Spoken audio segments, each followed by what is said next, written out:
할렐루야. 하나님께서 오늘 우리에게 주신 말씀을 함께 나누도록 하겠습니다. 오늘 나눌 말씀은 구약성경 사무엘하 7장 1절부터 9절까지의 말씀입니다. 구약성경 사무엘하 7장 1절부터 9절까지의 말씀입니다. 제가 받들어 읽겠습니다. 여호와께서 주위의 모든 원수를 무찌르사 왕으로 궁에 평안히 살게 하신 때에 왕이 선지자 나단에게 이르되 볼지어다 나는 백향목 궁에 살거늘 하나님의 궤는 휘장 가운데에 있도다. 나단이 왕께 아뢰되 여호와께서 왕과 함께 계시니 마음에 있는 모든 것을 행하소서 하니라. 그 밤에 여호와의 말씀이 나단에게 임하여 이르시되 가서 내 종 다윗에게 말하기를 여호와께서 이와 같이 말씀하시되 네가 나를 위하여 내가 살 집을 건축하겠느냐. 내가 이스라엘 자손을 애굽에서 인도하여 내던 날부터 오늘까지 집에 살지 아니하고 장막과 성막 안에 다녔나니 이스라엘 자손과 더불어 다니는 모든 곳에서 내가 내 백성 이스라엘을 먹이라고 명령한 이스라엘 어느 지파들 가운데 하나에게 내가 말하기를 너희가 어찌하여 나를 위하여 백향목집을 건축하지 아니하였느냐고 말하였느냐. 그러므로 이제 내 종 다윗에게 이와 같이 말하라. 만군의 여호와께서 이와 같이 말씀하시기를 내가 너를 목장 곧 양을 따르는 데에서 데려다가 내 백성 이스라엘의 주권자로 삼고 내가 가는 모든 곳에서 내가 너와 함께 있어 내 모든 원수를 네 앞에서 멸하였은즉 땅에서 위대한 자들의 이름같이 내 이름을 위대하게 만들어 주리라. 아멘. 하나님의 말씀입니다. 오늘 하나님의 은혜와 평화가 수요예배에 참석하신 모든 이들과 함께 하시기를 간절히 바랍니다. 여러분 오늘 하루 평안하셨나요?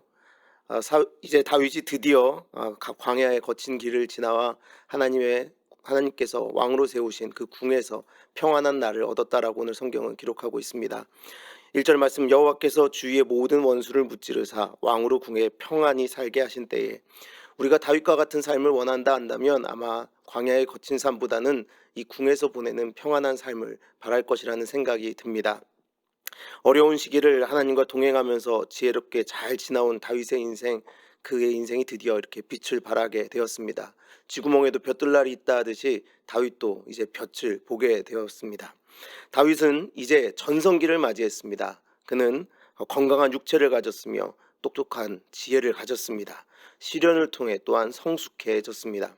뿐만 아니라 오랫동안 빼앗겼던 법궤도 그는 찾아왔습니다. 그러다 보니 많은 백성들이 모든 백성들이 그를 온전한 왕으로 칭송하며 세워줬습니다. 모든 백성의 칭송을 한 몸에 받고 있던 그때 바로 다윗이 궁에서 평안히 살고 있던 그때입니다. 그런데 그가 이렇게 왕으로 잘 나가고 있는 이때가 잘 나가고 있는 것은 그가 갈림길에 서 있었음을 의미합니다. 어떤 갈림길이냐 하면 근접 국가들 바로 이집트나 시리아들처럼 그 왕들처럼 권력을 누리며 휘두르며 자신의 뜻을 이루어가는 왕이 될 것인가, 아랫사람을 자신을 위한 부속품으로 다루는 잔인한 왕이 될 것인가, 또 사울처럼 자신을 왕으로 세우신 하나님을 자신의 왕권을 위한 보조물 정도로 취급할 것인가, 아니면 당시의 모든 문화적, 종교적, 정치적 관습을 거부하고 왕이요 주권자요 전능자이신 하나님을 섬기며 그분의 아래에서 그분을 나타내는 삶을 살 것인가라는 갈림길에 서 있다라는 것입니다. 과연 다윗은 하나님께서 원하시는 길을 그가 광야를 거쳐왔던 과정처럼 잘 따라가고 있을까요? 아쉽게도 그런 선택의 기로에서 다윗은 스스로 자기 행동의 변화를 잘 깨닫지 못하고 있는 것 같습니다. 그의 마음가짐이 변하고 있음을 그는 알지 못하고 있는 것 같습니다. 적들을 평정하고 하나님의 백성을 통합하였습니다. 이스라엘과 유다의 충성을 손에 넣었고 많은 이들이 그에게 충성하겠다고 따라오고 있습니다.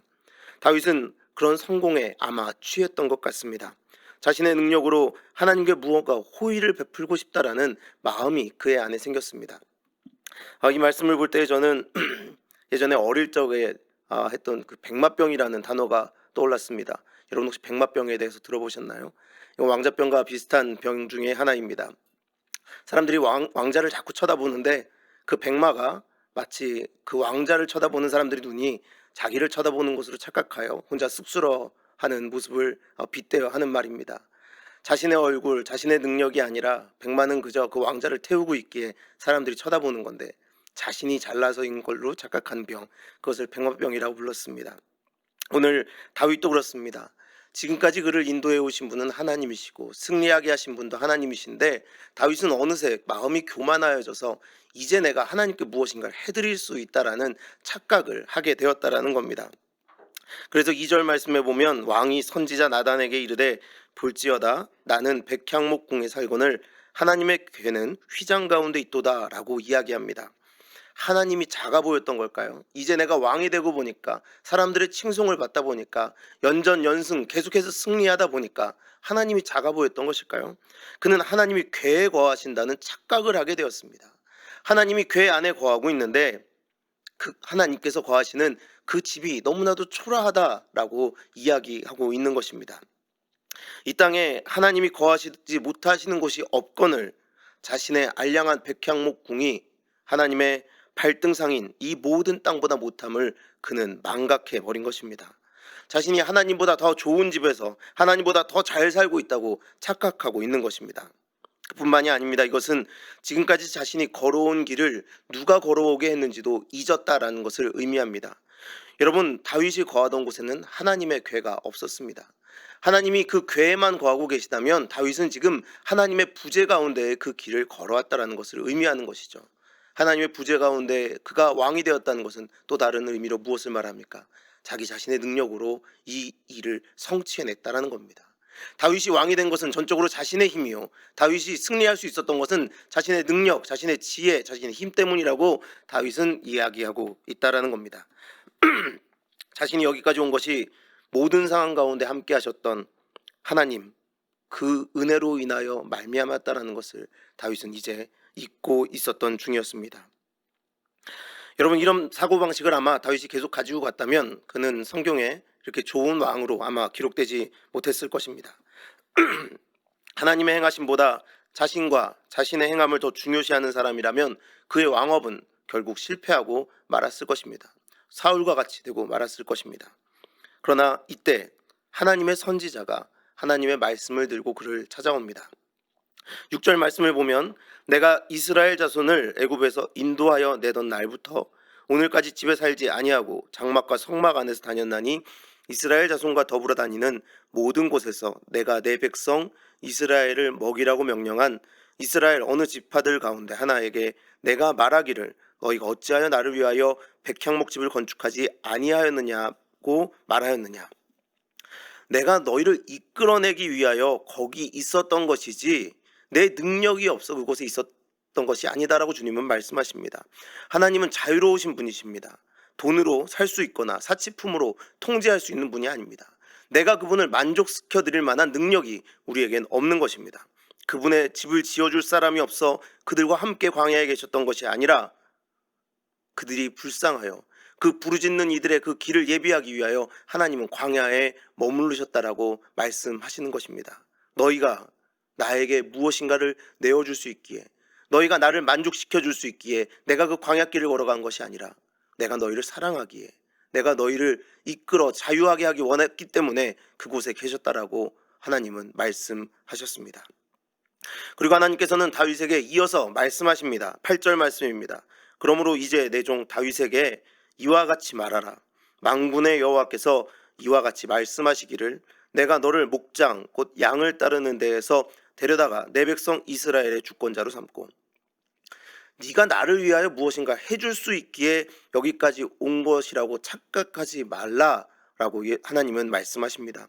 내가 양무리를 치던 너를, 아무도 몰라주던 너를, 심지어 가족에게도 무시받던 너를 데려다가 여기까지 세운 너의 하나님이다 라고 하나님은 말씀하신 것이죠. 다윗은 하나님 앞에서 아무런 자격도 아무런 공로도 인정받지 못합니다.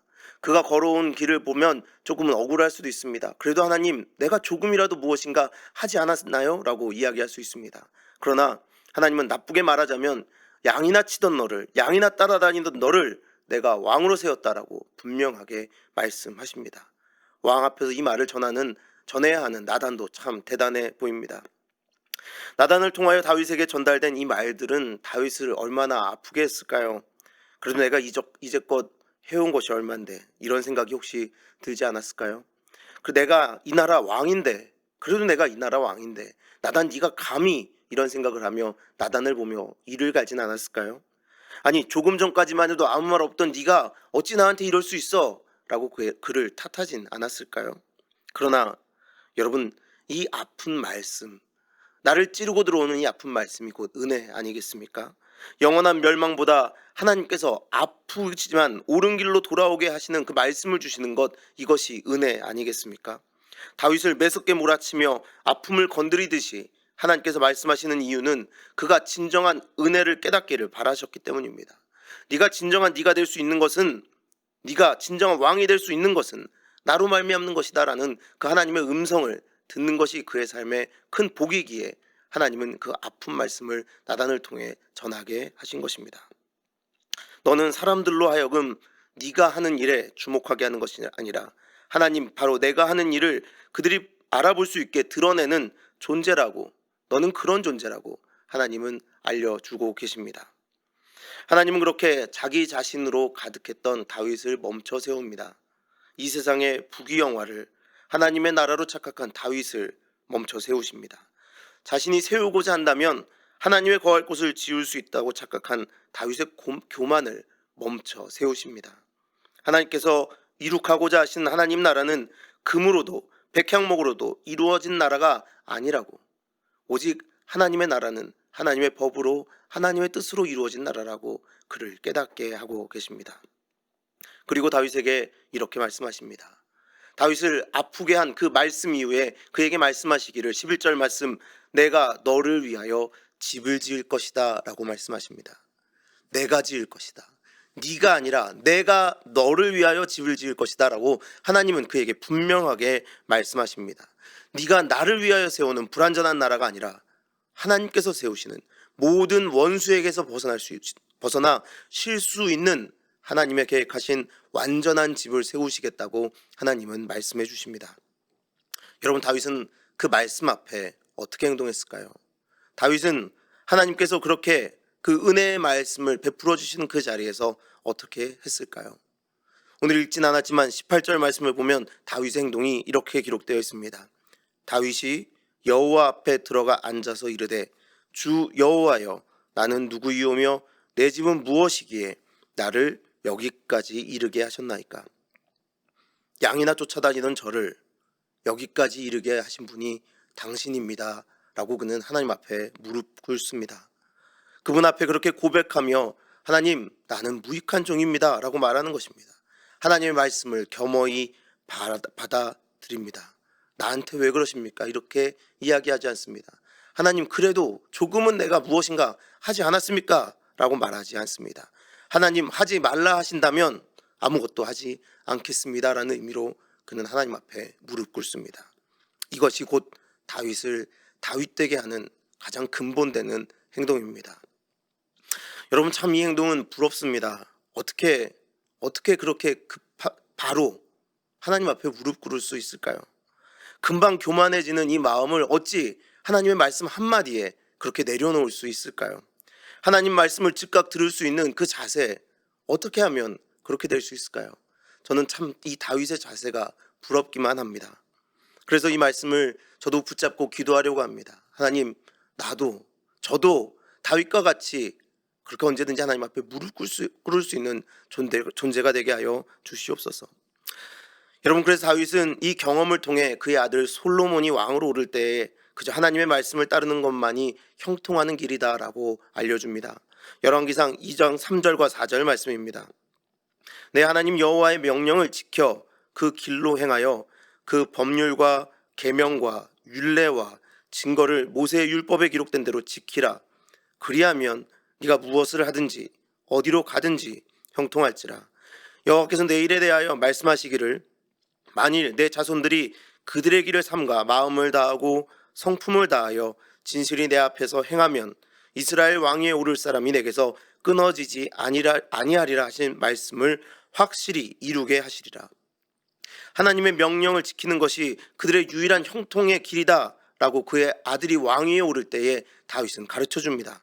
결코 교만하여지고 하나님보다 커지려고 해서는 안 된다. 자신의 경험을 통하여 사랑하는 아들에게 다윗은 권면해 줍니다. 네가 진정으로 이 나라의 왕으로 세워지길 원한다면, 우리의 자손들이 하나님께서 세우신 이 나라의 왕으로 이어지길 원한다면 결코 하나님 앞에서 교만하여져서는 안 된다라고 다윗은 이야기해 준 것입니다. 여러분은 마지막에, 여러분의 삶의 마지막에 여러분의 자녀들에게 무엇을 남겨주고 싶으십니까? 바로 우리가 이런 마음을 가져야 하지 않을까요? 하나님의 명령을 지키는 것만이 유일한 형통의 길이다. 하나님을 내 뜻대로 이용하려고 하는 그 마음을 버리고, 하나님 앞에서 교만하려지려는 그 마음을 버리고 오직 하나님 앞에 순종하여라 하는 이 말, 여러분, 이것이 우리가 자녀들에게 남겨주어야 할 마지막 말이 되어야 할 줄 믿습니다. 나단 선지자를 통하여 전달된 하나님께서 계시하고 싶었던 바, 그것은 하나님의 나라의 완성은 우리에게 달려있지 않다라는 것입니다. 하나님 나라는 우리의 욕심대로 광대국이 되는 것도 아니고 부자가 되는 것도 아닙니다. 다른 사람들의 두려움이 대상이 되는 것도 아닙니다. 누군가의 위에 올라서는 것도 아닙니다. 내 손에 무엇인가를 움켜쥐는 것도 아닙니다. 우리의 행동으로 하나님을 만족시킬 만한 일을 하는 것도 아닙니다. 오직 예수 그리스도의 십자가, 예수 그리스도의 그 보혈의 능력, 그 안에 멈추어 서는 것, 그곳에 무릎 꿇는 것, 그것이 바로 하나님께서 우리에게 주시는 은혜의 말씀인 줄 믿습니다. 우리도 이 은혜 앞에 다윗처럼 전적으로 무릎 꿇을 수 있는 믿음의 사람들이 되었으면 좋겠습니다. 하나님께서 이루고자 하시는 일만 이루어지기를 구하는 인생, 기도를 하여도 내가 원하는 것이 이루어질 때까지 기도하는 것이 아니라 하나님의 원하시는 것이 이해될 때까지, 하나님이 원하시는 것이 이루어질 때까지 무릎 꿇는 우리가 되어야 하는 것입니다. 예수님으로 인하여 하나님이 거하실 집이 세워지면 예수 그리스도로 인하여 우리 모두가 원수에서 벗어나 편히 쉬게 될 줄 믿습니다. 그러니 하나님의 뜻을 구하는 인생, 그것이 얼마나 능력의 인생입니까? 얼마나 아름다운 인생입니까? 그 소망을 가지고 우리는 살아야 될 줄 믿습니다. 다윗은 자신이 실패한다고 하여 두려워하거나 슬퍼하지 않았습니다. 하나님이 성공하시면 됩니다. 다윗은 자신이 작아지는 걸로 인하여, 자신이 소외되는 것으로 인하여 슬퍼하지 않았습니다. 하나님만이 드러나고 하나님의 영광만이 이 땅에 드러나는 것을 그는 바랬습니다. 믿는 사람들은 바로 이 믿음으로 살아야 합니다.